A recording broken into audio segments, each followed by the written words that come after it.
Yeah. So you all may not know this, but this is a story about Billy Joe and Bobby Sue. That Two was young lovers. the first thing that came to mind, right? So, What's up, everybody? Is that right? Yeah, I think so. There it is. That's it.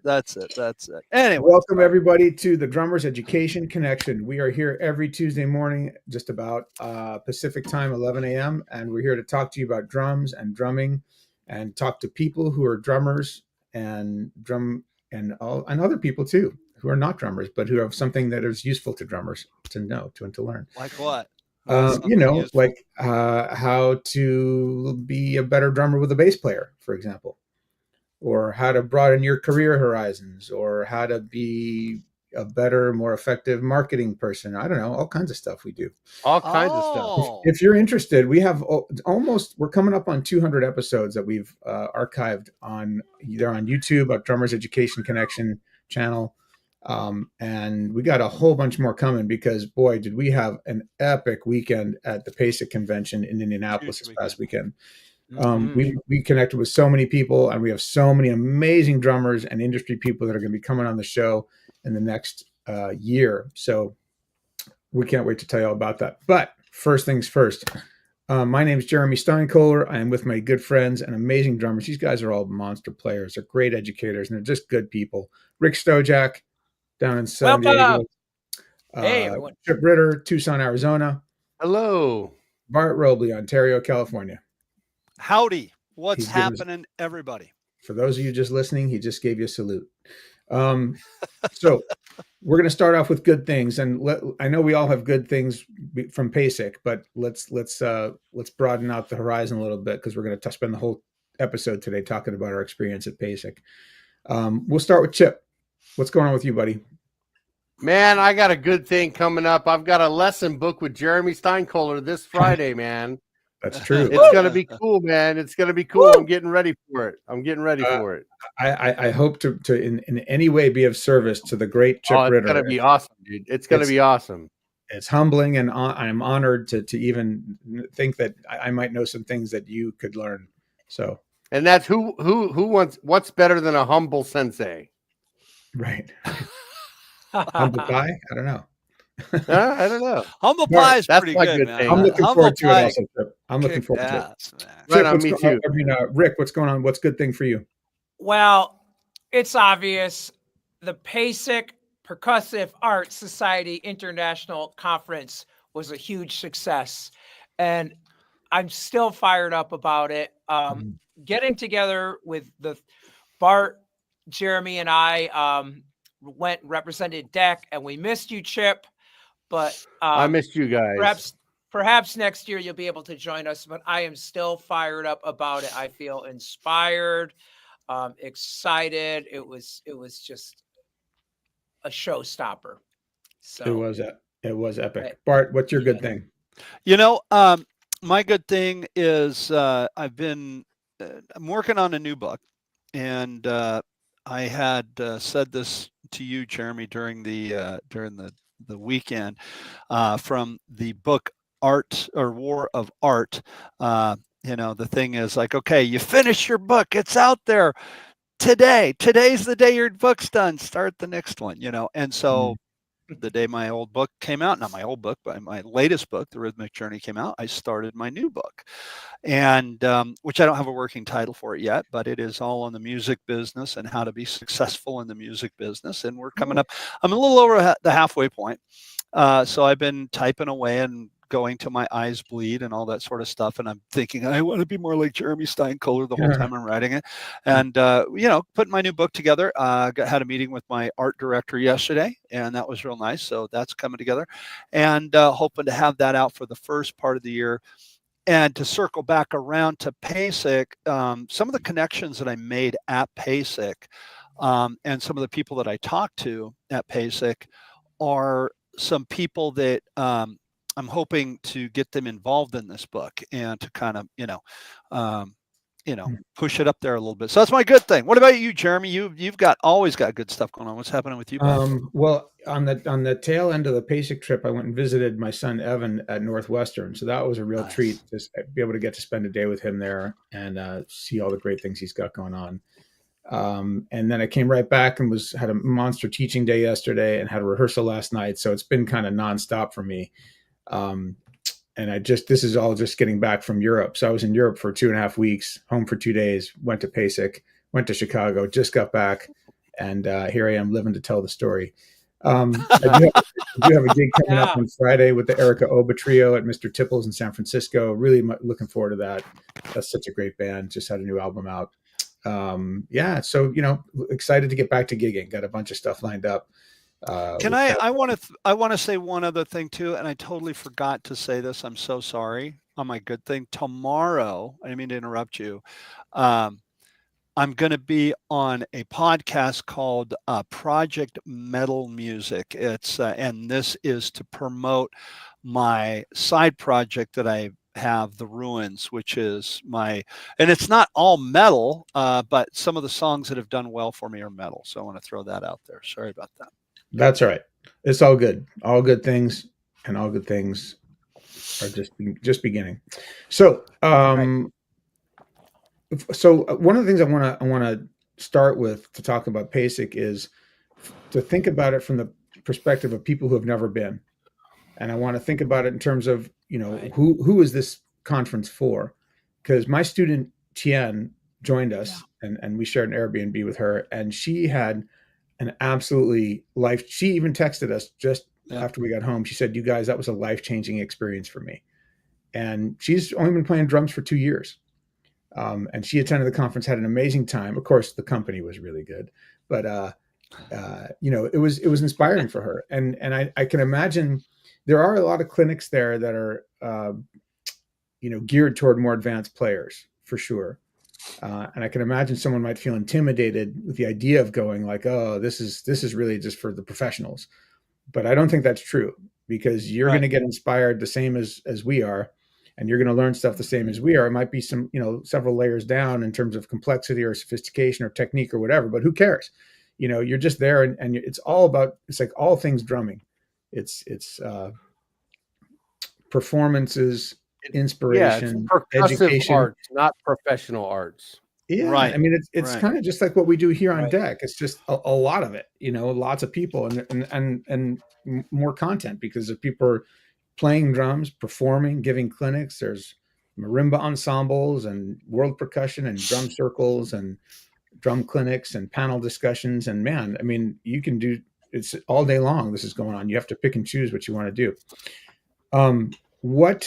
Let's see. I don't know. I'll kick it to one of you guys. What do you think? Who is PASIC for? I think PASIC is for everybody. We were talking a little bit about this before we went live. I'm a firm believer the way that you gain confidence is by just being willing to try something. I'm going to try something. Okay, perfect example. I walked into the room and I put on my headphones and you said, "Bart, you're playing, I'm talking." I'm like, "Okay." And Chip said something. I'm like, "I don't know what to play." And the live button's going. So okay, I'm going to try Take the Money and Run. That was the first thing that popped into my head. I probably didn't nail it, but I really don't care. I was just like, I'm going to try it. And I think when you go to something like PASIC, it's kind of like, how do I learn how to swim? Do I jump in the shallow end or do I jump in the deep end? Well, let's jump in the deep end and make it happen. And I kind of think that's what PASIC is. I think if if you're a young drummer, and Tien, I mean, she 2 years in, and she goes and does this thing, and it's life altering because the level of inspiration is so high. It's not the level of what your ability is. I sit here a lot of time as we all do, trying to lift my ability. But the level of inspiration lifts your level of determination to be a better drummer. And so I think PASIC is for anybody that wants to know how to run a pair of drumsticks. That's nice, Bart. Well said. Well said. Thank you. Yeah, very well said. Rick, mic drop. I'm out. What, Rick? Any thoughts to add to that, or do you want to shift gears? I just feel that it was incredible to see that many drummers together. I don't know what the attendance is, 5,000, 10,000, but that's a lot of drummers. And what you could get out of it is that there was a passion, and I felt like a big cooperation. I felt like everyone was sharing ideas. Yeah. Everywhere you went, you'd see little groupings, and they were talking drums, whether it was equipment or technique or career stuff or it was just a big love fest in that way. And therefore I feel that it's very, very a great thing for any drummer to attend. And just and then my other thought is if I was a bass player, that's where I'd hang out. Yeah, right. Right. Because like to see what to get a better perspective of the other instruments. So I don't know why it's just drummers. I would think some people who play some other instruments. And it kind of inspires me if there's ever a guitar clinic or guitar convention, maybe to go and check that out and try to understand where they're coming from. Yeah, I like what you said there too, but it's really just a place of all these drummers, and there's all this passion there. So imagine you enjoy playing Frisbee, and you go to this Frisbee conference, and you've got the expert professional Frisbee players doing all these tricks demonstrations, but then you've got all the Frisbee manufacturers in a expo hall demonstrating, showing you their newest Frisbee products and all the related things and the sun visors and all the stuff you can think of. And then you get people talking about how to play Frisbee better all day long, right? I mean, it's kind of like that. Everyone there is loving it, and everyone there is loving drums. And it doesn't, like Rick says, it doesn't matter what level you are, because you're going to feel that same excitement and inspiration and enthusiasm from everybody. And it doesn't at all, to me, feel like a clubby kind of thing. Like, you have to be, you're not a member of the club until you reach professional credential. That's just not the vibe at all. Yeah. I felt that one of the things that my Sam from the Sam Morrison band, he always says, he goes, man, drummers are a different breed. He goes, we don't, there's not guitar player conventions. There's not, oboe player conventions. He goes, like, you guys are all in all the time, and you're always there to support one another. It's not the, oh, that guy sucks thing. He goes, like it is with other instrumentalists. And that's what I got from PASIC is like, well, again, back to what Tian said. I mean, she just went there and soaked it all in, and I think, all are welcome. And I agree with you, Rick. I think, if I was a bass player or even a piano player, how do you make a rhythm section better? How is the drummer thinking? I would totally attend something like that just to kind of get inside their head and how do you make your job better? Hey, Bart, just for the record, to clarify, I just looked it up. There is an oboe conference. Really? Where is it? Right. Where is it? I didn't see where it was. It's outside the dumpster next to the harmonica conference. Oh. It's, just what do you call an oboe player with a business card? An optimist. Yeah, just take a right turn past the accordion convention there at the end of the block. Exactly, yeah. I'm going to get shot by an oboe player today when I walk into the store. Jeremy. Yes, sir. Sorry. Jeremy, can you tell us about your student Tian's heavy metal awakening? That was cool. That was cool as hell. That was really cool to see it. I don't know if I want to call it an awakening exactly, because she was already into it. Awareness. So Tian is in her mid to late 50s, I think. And she's been playing drums for a couple years, but played piano growing up, classical piano. And she's hit the ground running hard, playing rock music and playing jazz music. And she's attended Jazz Camp West, which is a summer music program here for adults where they go and play jazz for a week in the woods. She's done several sessions of Bandworks, which is the school rock and roll type of program that I run. and also taken a number of combo classes at the jazz school here in Berkeley. So she's doing it. I mean, she's kicking butt, working her ass off, and also engaging in playing with other people. And that's how you do it. I mean, that's kind of like she's on the fast track to, skill development, making this a part of her life, enjoying it. And, she thinks of herself as a drummer now. She's only been playing a couple of years, but she's played in, 10 different bands between the various programs she's participated in. And she was already interested in the heavy stuff. Like, she told me that stuff excited her, even though she was learning to play jazz because she wanted to play in the combos, and she was learning to play, sort of straight ahead rock stuff because she wanted to play in bandworks. She was always clear that kind of dense, chops heavy music it just appealed to her. It like touched some inner little child thing for her or something that got her excited. And we laugh about it because she's like, it's me and the 13-year-old boys, that are liking this stuff. No offense to anybody here. And so when she got to see some of those heavy chops dudes at PASIC, she was like, oh, like it touched a nerve for her in a good way. It drew the metal out. Yeah. He did that a couple of times. Yeah, she did. Yeah. That was cool. That was cool. Let's call it a blossoming, of her heavy metal. Blossoming.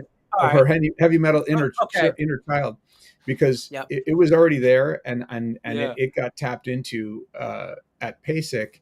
And it was interesting, at PASIC they had a really wide range of drummers presenting, like in terms of styles, right? So you had Peter Erskine and Quentin Robinson, like jazz, funk, R&B, and then Thomas Lang. I mean, it was the whole range of styles, right? You had the heavy double bass, crazy chops, blast beat dudes, and then you had the sensitive swingers. And yeah, so anyways, it was big for her, and she's already, we've been texting ever since she got home about double pedals and how she's going to get going with the double pedal. That's awesome. Hey, I've been thinking about this show for a while, guys, and I've been thinking about your trip, and I've been vicariously living through you through your Facebook posts and everything. And I got a couple questions I wanted to ask. Can I just shoot a couple questions at you? Great. Yes. I love it. All right. So you met a lot of people, and you met a lot of authors too, I suppose, maybe a few authors in the drum world. And are there any really cool new books coming out that I need to go get? The new Wilcoxon book. Wilcoxon? There's a new Wilcoxon book that has a brand new solo that was never published, that he wrote. Okay. And I don't know the name of the book, and that is on Alfred. I saw that the very first day. And I know that one for sure. But I didn't meet any authors who had just had a book hot off the press that they handed to me or were promoting. Alfred had a booth. Well, I did. Oh, good. Well, we'll hear about that in a sec. Alfred had a booth. Sorry. Alfred Publishing had a booth at the expo hall, and they had, I don't know, must have been like 50 different, maybe more drum books, on display. Nice. Yeah. But Rick, who did you meet that had a new book out? Well, it's not a new book, but it's an app that goes with the book. We got to meet Liz. Her last name is Facalera, and her book is How to Write a Fast and Easy Drum Chart, which is a book that I highly recommend and I've used forever, and recommend it all the time. And so it was just great to meet up with her, and she had a whole booth there promoting her book, but also she's doing a like an easy drum chart builder kind of app. And so it was very cool to see what she was doing with it. Yeah, just like on your iPad, or on your phone, sort of like a system. Okay, it's verse. How here's the verse beat 8 times, fill, and just like a nice little system for for putting quick, easy drum charts together. So Liz Ficalora. Oh, yeah, sorry. Sorry, Ficalora is her last name. How to write a fast and easy drum chart. Got it. I got it. I'll check that out. I ran into Rob Mintzner, who has this terrific book, one of the best sellers on Hudson Music, called Stuff You Can Use. Yeah, and it's kind of like a compendium of grooves and sort of working person's vocabulary and how to acquire it. And he's coming out with a new one. So you're jogging my memory here, Rick. It's called More Stuff You Can Use. I know it's in progress. I don't know how far away it is, but that'll be something that will hit the press at some point. Yeah. I think when you see when you think about Rob, okay, he was on the show and he promoted his book. And one of the things that was really inspirational about Rob, and I loved about him so much, was there was during the Peter Erskine Clinic, we're sitting there looking at I've got the handout around here somewhere, and it has a chart that he was playing, and it had a chart to the solo that he was playing along with, and it was incredibly well done. And Rob was sitting right next to us, and then we looked up in the fine print. I was like, oh wow, Rob did that, right? And said something to him about it. He's like, oh yeah. So first of all, he's an inspiration that you can get involved with something like PASIC and be there and be cool about it. He's really humble about it. He wasn't like a slimy, oh yeah, I wrote that, look at my thing and I'm so cool type of guy. He was very humble about it, very nice about it. And it goes to, and so we ask who can go to PASIC. I mean, anybody that wants to be inspired. That was very inspiring to me, because here's a guy that, he was on our show. He's written a great book. He's writing another great book, and he's very involved in the community. He's incredibly involved in the community. And it makes, when I see something like that, and I see a chart that he wrote for Peter Erskine's clinic, he's the epitome of, it's not all about me, look at my thing. It's about, hey, look, this is what it means to be part of the community. And I love that. I think I thought it was amazing that he did that. I thought it was really right cool. on. Very Rick, what were you going to say? Well, I was going to say, the show is an opportunity to promote what you were doing. You just have to be a little tactful with it. I brought my How to Build a Drum Groove series. I had copies with me, and just ran into drum teachers who I hadn't met and showed them the book. And it stirred interest in the book series, that whole concept of pairing beats to hit songs. Everyone's like, wow, I've been looking for a playlist of basic beats and more complex beats, songs that use it, so my students could get right to playing along to music. And so I gave some books out. I'm going to follow up with a lot of different drum teachers who, and send the teachers a copy of the book. And so it was definitely a great opportunity to promote. And so that is a good reason to go there. I think you have to do it tactfully and all, and too. And so I even made up little cards that had the book series and how to order it. And I gave those out, and it's upside down. And then in addition to that, Jeremy had the great idea of we had these little deck stickers with our barcode in the back, right? And Jeremy, yeah, we had little cards that had Jeremy's books, and then we worked as a team. We were like, it's better to be a pack of wolves than a lone wolf, right? So, I'm telling you, like there were times when I talked to someone and said, hey, have you seen Jeremy's book? Because I really thought that book would be of interest to that person. And then gave him a card. But we all did that for each other, and we did deck. We promoted deck together as a team. So it was a big cross promotion. Yeah. I wholeheartedly second what Rick said. I mean, and the other thing is that, there are all these famous drummers there who are totally accessible. So like they give their clinic and maybe there's 100 people or maybe there's 400 people attending. And if you hang around afterwards, they're there to talk to people and connect and be real with you. And, I talked with Peter Erskine for a few minutes, and, I had taught a kid that ended up studying with him at USC. And so we connected about that. And I handed him a copy of my book, and he was very gracious, said he would read it and get back to me. I was like, wow, I just gave my book to one of my all-time heroes. It was incredible. I did the same thing with Terry Lynn Carrington. So it was fantastic. Yeah. Hey guys, look at that. Jeremy, here's your cold card that you brought, that had your info, and and then we bought all these little postcard size dealies. I didn't know this, but James Harrison just commented that he was the PAS chapter president for over 10 years.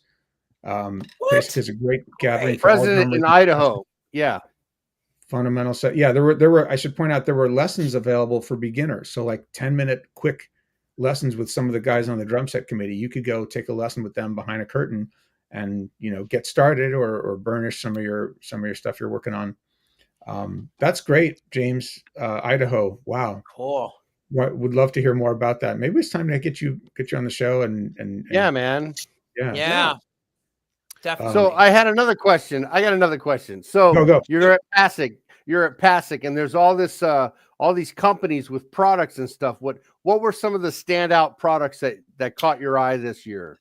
Oh, can I go first with this, you guys? Because I actually took a video of one of the things that was most interesting to me, and we're going to have this guy on the show to promote this product. But let me do a quick share. Hold on one second.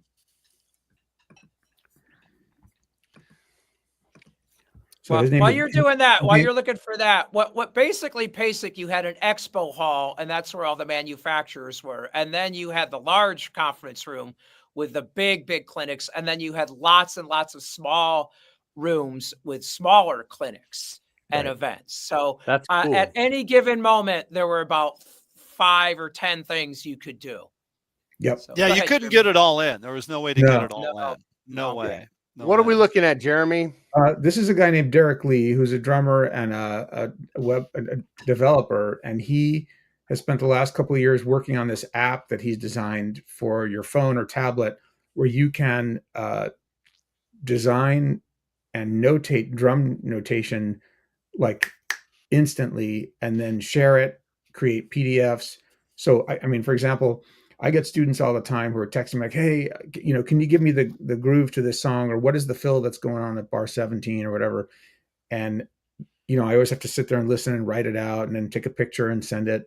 And this way you can just draw it and make actual drum notation in like seconds in your phone and send it off. So let's check this out. How you doing? My name is Derek. I'm with BeatNote, trying to make drum notation accessible for everybody. Also with PDF export, you can share a link to anybody, and teachers using it as like a musical whiteboard, and a lot more features to come as we improve the app over time. Awesome. So you can use it on your phone or your tablet. On your phone, on your tablet. There's an Android mailing list, so Android's going to be coming. Also a web version to be coming, and a community is helping to provide feedback so that it makes sure we're addressing everybody's musical and teaching needs for awesome. Should I give you like a 15-second quick on the tablet? Great. So you can swipe your finger across to add or remove notes. An extra tab is going to open up articulation, so you can choose an articulation, play it back, speed it up, slow it down, get a click, drums only, click only. And you can demonstrate it in actual notation? Yeah. So we've got the notation here, kind of zoomed in. Wow. Now, make it as long or as short as you like. And a PDF is going to be, this is a worksheet format, so you can do multiple exercises around a theme. This is just ghost notes. It's going to be a high resolution vector graphic that's going to look beautiful on any monitor or on a piece of paper. Fantastic. All right, man. Thanks so much. Thank you. That's cool, man. That should be a death short. Did I hear him right? Is it only available for iPhones and for iPads right now, or is it also available for Androids? I think he's working on the version for Androids that hasn't been released yet. That was my understanding. Okay. That's an incredible That is product. cool. That is cool. That is right on. Really, I really cool. Yeah. So, That's I mean, I walked around and took a bunch of videos of things like that were interesting to me. And, it's just to be clear, it's not nearly the size of the NAMM, or what was the NAMM drum hall. So at NAMM, you had just about every single company that made drums, sticks, heads, cymbals, accessories there with a booth, right? And so you're kind of like a kid in the biggest candy store of all. And here it's maybe a third of that, something like Yeah, that. that's You know, about right. Yeah. yeah. So you had the big names like Vic Yeah. Firth and Zildjian and Sabian were there, and Paiste had a small booth. But you didn't have a lot of drum set manufacturers with kits everywhere. I mean, Sonar was there, Tama was there, Ludwig was Gretsch. there, Gretsch was there. Okay, yeah, and Pearl was there, but they didn't have any drum sets. They just had a couple of timpani drums for some reason. Yeah. Yeah. And not a lot of the small boutique makers. So it's quite a bit smaller, and even the big names didn't have the giant setups that they have it now. Nonetheless, you know, you can check stuff out. I mean, it's kind of a fun, what a fun thing to be able to do in between going to clinics, or when you're like sort of, there's a break where you feel like, oh, there's nothing that's really interesting me. I'm going to go spend some time in the expo hall and do some networking and meet some people. And, you know, you had all kinds of famous drummers in there doing meet and greets and signs, and Greg Bissonette we ran into at the Dixon booth, and he was hanging out and playing some drums and saying hi to everybody. And one of my favorite products that I saw there that I reached out, networked with the guy a little bit. There's a new company called In-Ears, EARZ. Now we're going to have the artist relations guy on the show. I've been using another set of in-ears for many years, and they're great in-ear monitors, but their customer service has been lacking lately, and that was a complaint that this particular company had gotten a lot from the company that I use. They have these new molds, new in-ears that they're making. I got my molds done, and one of the things that they have that is really interesting about these ears are they have a breather cap on the back of the in-ear monitor. Now, if you've ever worn in-ear monitors, you'll know that your ears get a little bit fatigued and tired. Like if you're doing, a 90-minute show, it's no big deal. But if you're doing a gig and you're doing 4 sets or 5 sets a night, your ears are going to get tired anyhow, but they really get tired with in-ear monitors because the air has nowhere to go inside your ear canals. These particular monitors have these little breather caps on the back of them. It doesn't allow the air to move out, but it fluctuates when the bass hits. So your ears, the air in your ear canal has some place to go. So your ears aren't nearly as fatigued. They're a really good product. They're like all the other really good in-ears on the market, where they have from 2 up to 11 drivers. What I've found over the years of using in-ear monitors is that most of the time, other musicians in the band, like the singer is going to want to hear something way different than what the drummer hears. The bass player is going to want to hear something different than what everybody hears. Horn players are definitely going to want to hear things differently. But drummers, what I found, most of the drummers that I talk to with their in-ear monitors, they want to hear everything. They want to play like they're playing along at home with the stereo. I know that's what I like to hear. Plus, I run a click. So I'm the only one that hears it, but I have the click coming to me. A lot of people are playing to tracks. I don't play to tracks with the band I'm in, but they'll run tracks. Again, your ears get tired. But those breather caps help. And then the fact that you have 11 drivers, you can really dial in a mix. So that was a product that I really liked, Chip. I thought they were great. Check them out. EARZ. It's a great product, and that's one that I'd like to plug a little bit. Yeah, and what about the clinics? You guys saw different clinics from people? Oh yeah, lots of clinics. Hey, I just want to give a quick shout out. Oh, Chip, sorry. I just want to give a quick shout out that Sabian had an incredible booth. They have prototypes that I don't know if we can really talk about them because they're going to be coming out before long. And they were mind-blowing, and they have new orchestral and marching crash cymbals, the C-Vine cymbals, and they had a huge display of cymbals that people were playing. So wow, that's cool. Roland has their new flagship electronic kit that Thomas Lang played. It's the TD-71, and I've never played an electronic kit that felt so good and sounded so good. It was Doesn't so Thomas Lang responsive. have 4 feet or something? Yeah, well, He does. He has 4 feet on each foot. and Yeah. Oh, that's okay. that's Yeah, that's the that's like segue a to your little leap. question about clinics. Thomas Lang did a clinic. He was one of my favorite clinicians, and it was all about using sounds. He did his clinic on the Roland kit with the Roland multi-pads. The samples were pure and just amazing. But he has foot pedals that trigger different electronic sounds. So he was doing ostinato foot patterns with different sounds on all these pedals to his left, and then doing patterns over that. So it was like listening to 4 people play at once. That's On a cool. multitude of sounds. It was hip, really hip. What about anything that you took away from somebody's clinic? Did you guys learn anything while you were there? Like, I don't know, like informational wise, like One of the things that I've always taken away from a lot of clinics, and I definitely took away this weekend, and it was also something that Jeremy said that he was talking about, and that is when you play with intent. Play it like you mean it. Don't sit down and even if you don't know the part, play the part. Play it the best you can. Play with intent, because you will, at that point, you're going to sound authentic. You're not going to sound intimidated. You're not going to sound scared. And nobody wants to see a train wreck. Nobody wants to see somebody that's nervous when they play. And when you're nervous when you play, it's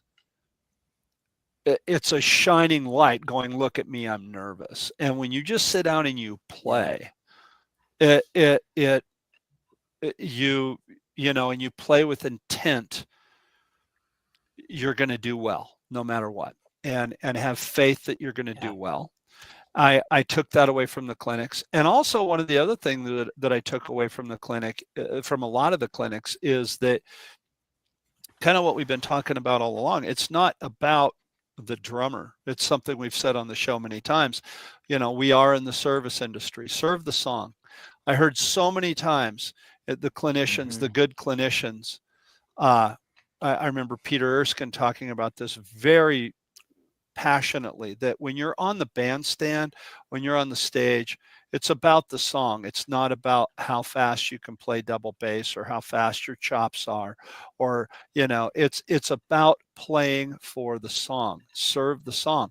I think that that's really important for all drummers to hear that. It's very important. Serve the song. I took that away from the clinic, or from PASIC, big time. Play for the song and play with intent. And Jeremy was the one this was something, as a side note, that was really cool. The first night that we got there, Rick comes walking in with a practice pad and a pair of sticks, and I had a pair of sticks with rubber tips on them. And we stood around on the countertop and practiced for 2 hours in the kitchen. So the Airbnb hang was fantastic. Jeremy showed us some of these cool new rudiment things, like the flam before the 5-stroke roll, all this stuff that we just talked drums all week. And it was so incredible. And that was one of the things, again, that conversation that night, play with intent. Play with intent. That's what I took away. That's very cool, man. And I saw that Greg Bissonette was there. Did he do a clinic? No, he was just hanging. No, but you got to hang out with Greg Bissonette. I just caught him for about 10 seconds while he was in between things. Bart probably spent more time with him because they're good buddies. But there were some mind-blowing performances in clinics that I saw. Quentin Robinson, who plays in Hamilton right now, he just kicked hard ass in his clinic. He was so good.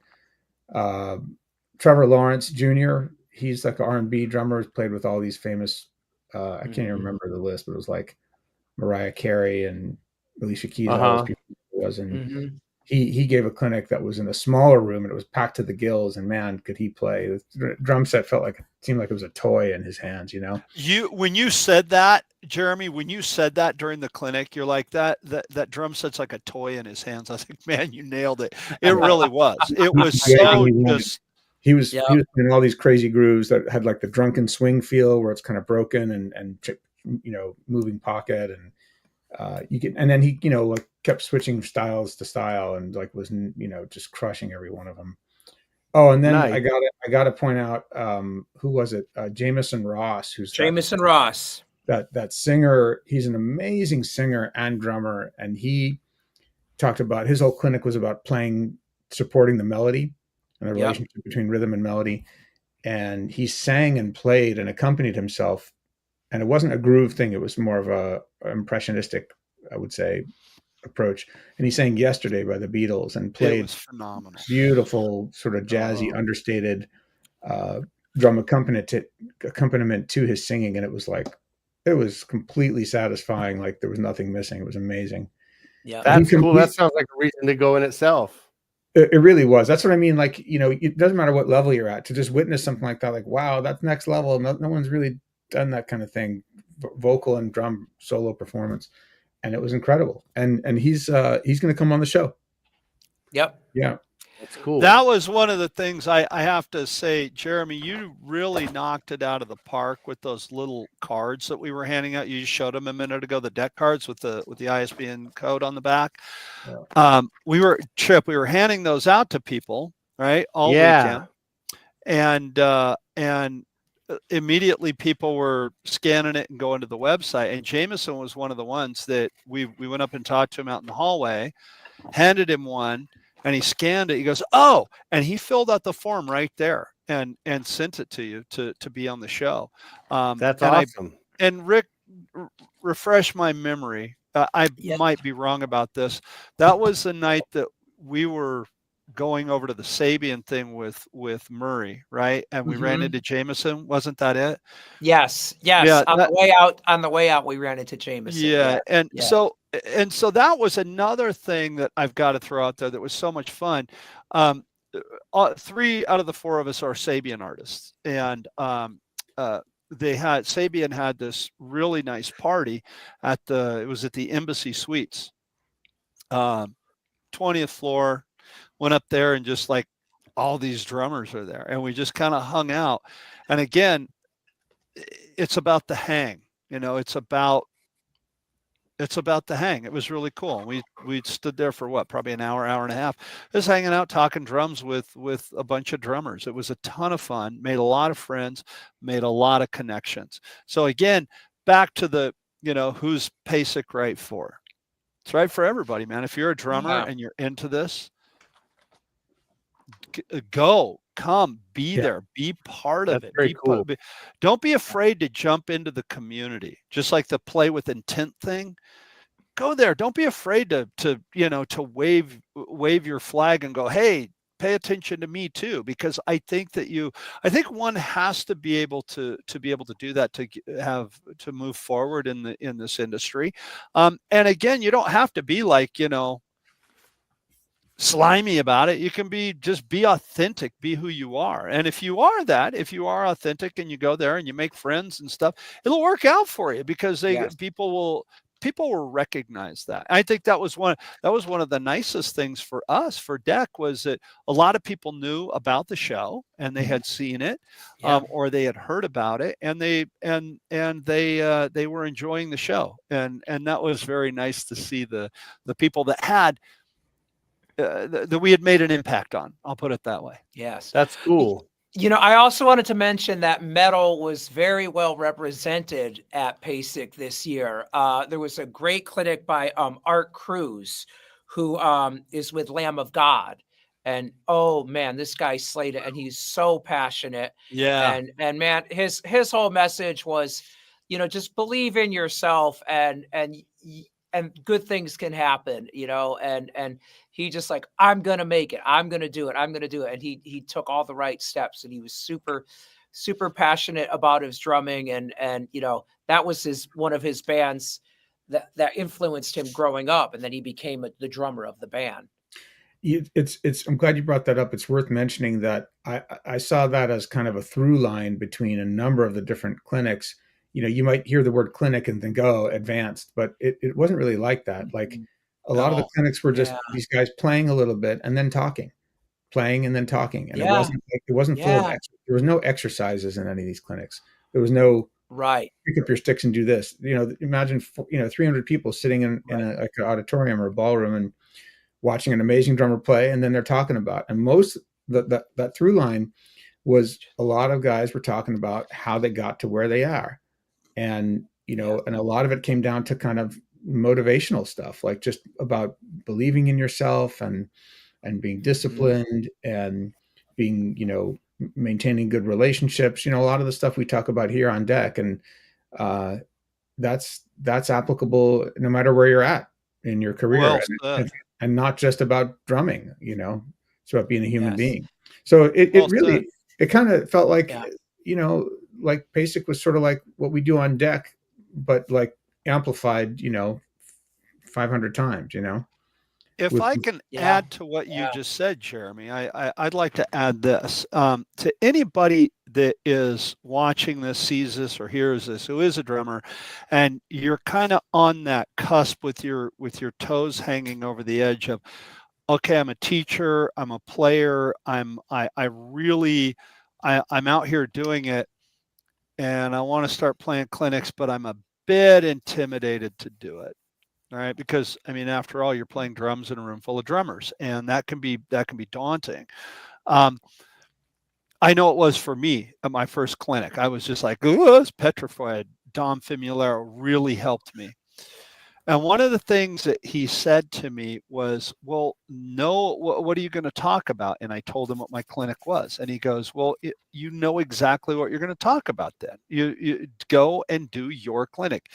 And my big thing was, at the time, I was really inside my head, well, what is this person going to think? What if that person's there? He's like, don't worry about them, worry about you. Now, I overheard when we were leaving for the Sabian thing, Jameson walked up and gave him the card and asked him to come on the show. He was talking to a friend of his, and he was saying, okay, if I do a clinic there, I already know what I'm going to talk about. I'll have my stuff together. I'll have my subject matter together, and I'll do it. So anybody that's out there that wants to do clinics, that really wants to step in there and go for it, have your subject together. Know what it is that you want to talk about, and go do your clinic. You're going to find that you're going to inspire somebody. You're going to educate somebody. Your voice will be heard. It will resonate with a lot of people, and you will be helping your fellow drummers. Don't be afraid to do it. It can be intimidating, but once you've kind of gone and done it, and you get rid of that, well, what if this drummer, that drummer's there, and they see me play and I'm not as good as them? That is not what this is about at all. So I just wanted to add that into what you were saying, Jeremy, because I think it's important to some people that might be they need that little push to jump in. Well, what about, let's dial it back down into a younger drummer who's listening, because I know that we've got some of my students listening. What if you are new to introducing yourself to other people? What is some advice you could give a younger drummer to, like, that he wants to go to PASIC, and how do you bring your business card? What, you know what I mean? How do you say hi? How do you get the courage to say, hi, my name is, and I'm from, and I play this? Like, do you have any advice for learning how to do that? How to network? I do. Mine is, once again, be authentic. Be who you are. Speak from the heart. One of the things that I think a lot of times, like if you watch a salesman trying to close a deal, they have stock answers, they have stock things that they're trying to say, and they're not listening to what you say. They're thinking about the next thing they're going to say. Talk to people, and don't be afraid to listen to what they have to say. Don't be afraid to listen to what they have to say, and come across as authentic. Don't come across as, well, look at the car with the shiny wheels, because that sticks out like a sore thumb. That sticks but if you go there and you're just, hi, I'm Joe the drummer and I live in Tucson and here's my business card. This is my first time at PASIC. This is so cool. Tell me about your product. And then be quiet. Listen about the Very product. cool. Very cool. Chip, I would tell these younger drummers who are just kind of getting into it to realize that drummers tend to be very cooperative. And I kind of noticed that we all tend to like a little bit of attention. It's not like the singer where they get all the attention. So generally, I find drummers are very, very happy to talk to anyone. So one of all of the major clinics, these top shelf players took questions from the audience. So if I was a new drummer, first time at PASIC, don't be intimidated. Everybody you might want to talk to is just very real, is very down to earth is what I find, and very, very approachable. So if you're like, wow, I'm really into Latin drumming, and you see this top Latin drummer, go up to him, tell him you're a huge fan. Let him know, hey man, I heard you on this album, and ask him a question. You might make your new best friend, or find your future drum teacher. Yeah, just show up and be yourself. I like that advice. And you got to remember that. Maybe show up with a friend, right? Yeah. Because it's a lot easier to walk around with a friend and connect with people when, you can introduce your friend as so-and-so. I mean, how many times did Rick say, oh, this is my friend Jeremy. He's got this amazing book. And that was a great opening conversation. And, if you go with someone who's already connected. Yeah, Rick's a great wingman. Yeah, you're going to be introduced to other people, right? So yeah. I can totally understand feeling intimidated if you're there by yourself and don't know anybody. You're like, it's hard to muster up the courage to talk to some of these people, especially those who might be you really look up to and they're your idols, and they're super busy. But Dom Famularo was one of the best at giving you his full attention when he talked to you. So it didn't matter who he was talking to, famous or 5-year-old, if he was talking to you, you felt his eyes looking at you and he was present. And that's the same thing I would recommend to anybody else who's going there when you're trying to connect with people. I've had the experience, not a lot this weekend, but I've had it before where, people, if they don't think that you're important or someone they need to talk to, they'll kind of looking through you. They're looking at who's the next person I need to talk to, because this person's not that person, right? And I feel that right away when someone's not really paying attention to me and like, you don't know who I am. You don't know I could be the next most important opportunity for you. Right. And so, you want to give the people that respect and you want to hope that they give you that respect back to you in return. Dude, you absolutely nailed it. And one of the things that I would like to add to that is to young drummers that you look up to your favorite drummer.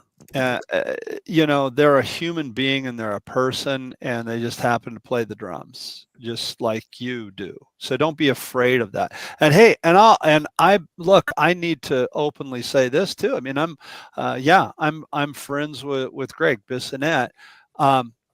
Known him for a long time, but I still get like, oh my God, it's Greg. You still kind of get those little things going, but you got to remember that they're a person just like you, and you kind of hang out and you talk about more than just that stuff. Right. Last thing, I know we got to get going here. I want to say this. Ran into a really famous drummer just out of happenstance on the way to PASIC. And at the airport, in Ontario Airport, it was Todd Zuckerman. And I go, Todd. And he looks over, he goes, hey, Bart. And I was kind of surprised that he remembered me, but it was from the show, right? He was like, oh, I remember being on the show and I love the show. Your guys' show was great. And we had a great conversation about St. Elmo. It's a restaurant in downtown Indianapolis. He goes, go there for dinner. They have the best horseradish. If you like hot horseradish. So there's a human connection, and don't forget that. So if you're intimidated to go, just go. You'll get over the intimidation. You know what? And great on that, stuff, guys. I need to just go. I actually got to run to a lesson. So great hanging. I'll leave you guys to it, and I will see y'all next week. Okay, Jeremy, we're going to keep the show going. Jeremy, we'll see you later. Have a great lesson. See you later, Jeremy. Yeah. Rock out. What did Fred say there? What did Fred say, Chip? Fred say he gets a little intimidated by other drummers, but as soon as I get started doing my own thing, that feeling goes away because I'm doing what I do. Right, exactly. And Fred, you nailed it, because I think it's well, again,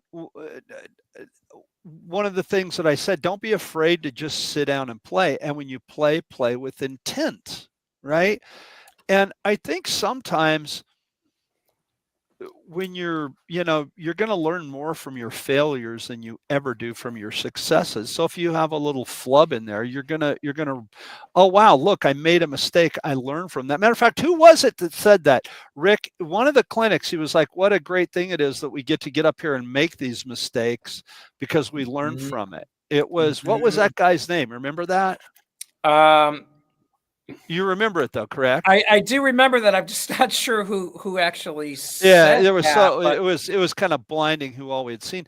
But I think if you are intimidated, I mean, of course you are. But okay, back to the Todd Zuckerman thing. If you've ever taken his class or his master class, or if you saw the show when he was on deck, one of the things that he said, and it's back to what Jeremy said, play with intent.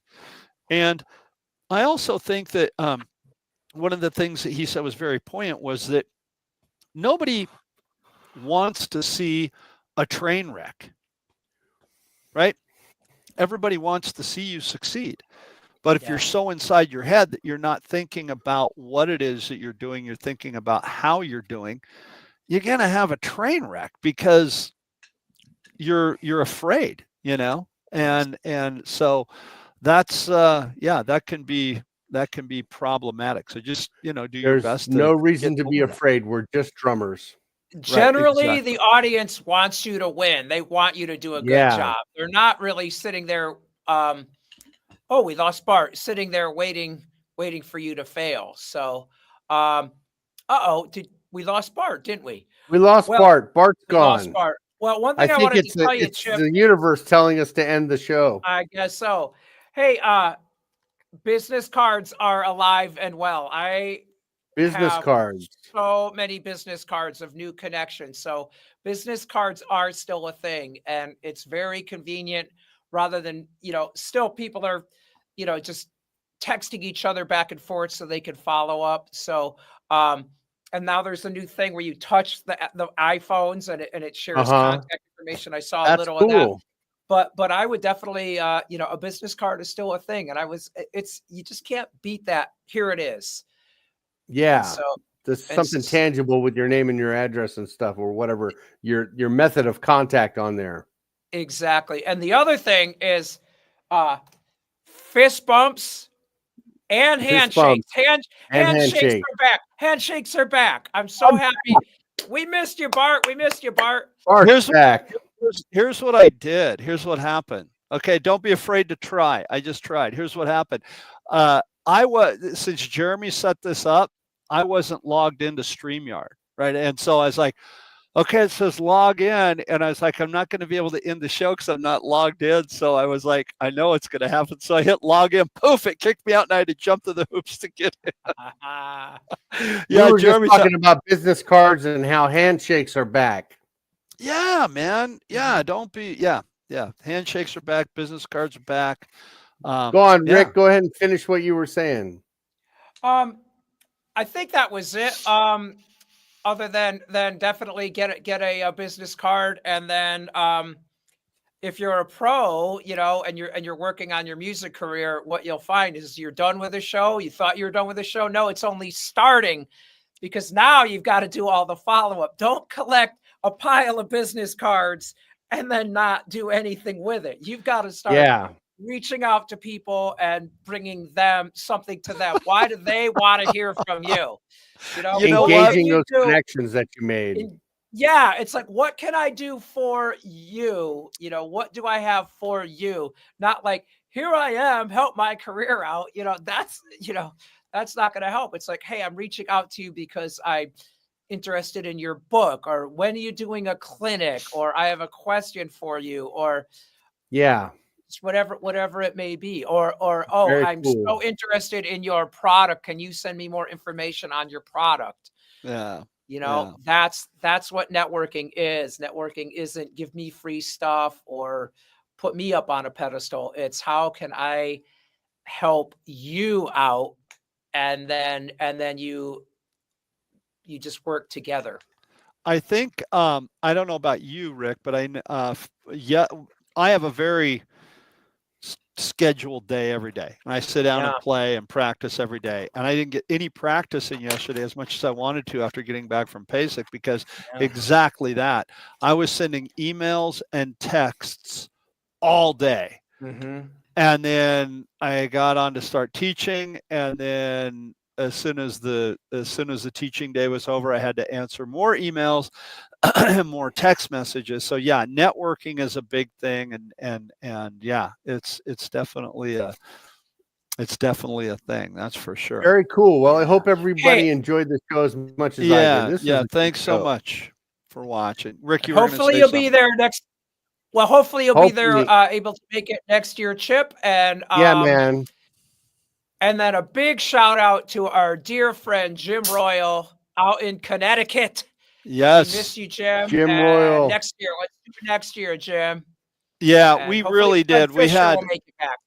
Yeah, we had such a great time this year. It was my first PASIC, and we all shared an Airbnb. You know what I learned about Airbnb? Well, actually, I know this about Airbnbs, but I didn't think about it. Whenever they say it sleeps 6, that doesn't necessarily mean it's going to sleep 6 comfortably. It was the 4 of us, and it was great. It was such a nice Airbnb, and it was really comfortable, and we had a lot of great meals. It was just fantastic, and yeah, great time.